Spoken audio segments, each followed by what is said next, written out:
Hello everyone, let's talk about all the wonderful masks that you can make out there. I googled a mask template and I'll put it in the description, the one that I found. I did modify it, I'm doing it a little bit differently for this video.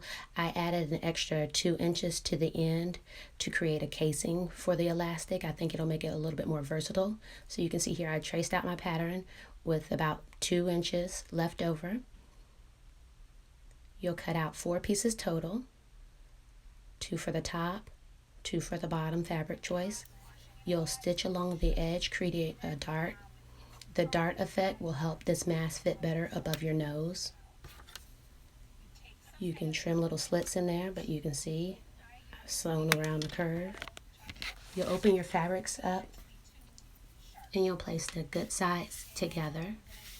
So right sides facing one another, and you should have the seam facing upward. So the seam on your top fabric will be facing you and the seam on the bottom fabric will be facing your sewing table.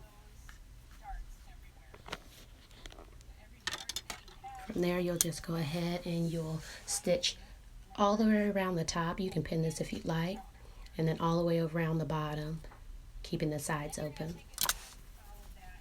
Flip your fabric inside out and then go ahead and press it. On the original template, after pressing, this would be the time that you would just fold the ends in a little and add the elastic and make a top stitch. But for this one, I'm going to go ahead and create a casing. So I'm not going to tuck the ends in, but that's what you would do for the original project. So I fold in just about 1/4 of an inch in. Then I fold in again, so it's a 1/2 inch. And I go ahead and stitch along the top to make a casing.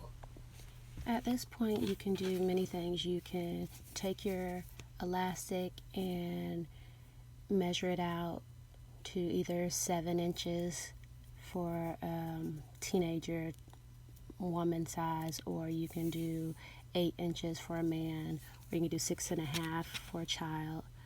But you would thread it through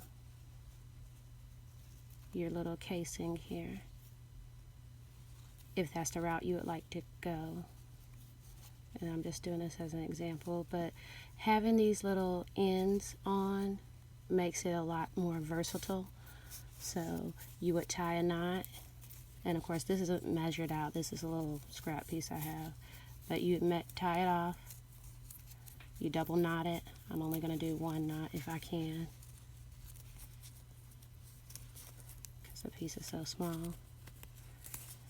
And wherever your knot is, then you turn it till it's inside the casing.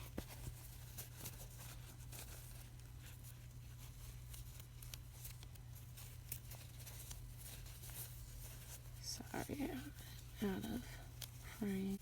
Alright, well, and then that way you're not, you'll have a finished end and your knot's on the inside. So that's one method you can do.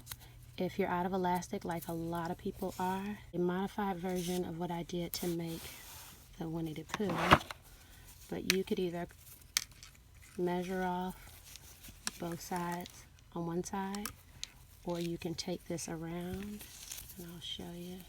This is the other side. Sorry that this doesn't really coordinate. And if you knew how much ribbon I had,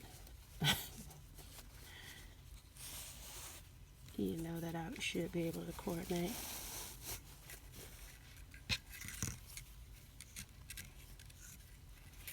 So you can feed it through both sides, where it can go around the head and then tie it at the bottom. And you can adjust the tie.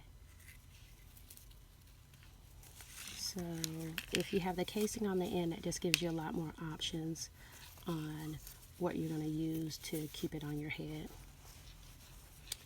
So for the Winnie the Pooh inspired one, or Pooh bounding one, when you sandwich the 2 right sides together, you would lay your ears in face down. So we can pretend that this scrap piece of fabric is the ears. You would lay it down like this, The ears would be pointed downwards, and then you would sandwich your fabric and then sew along the top and sew along the bottom, just like we did on this one. Flip it inside out, and there you have it. Thank you for watching, and I hope you have fun making these. They're not hard at all.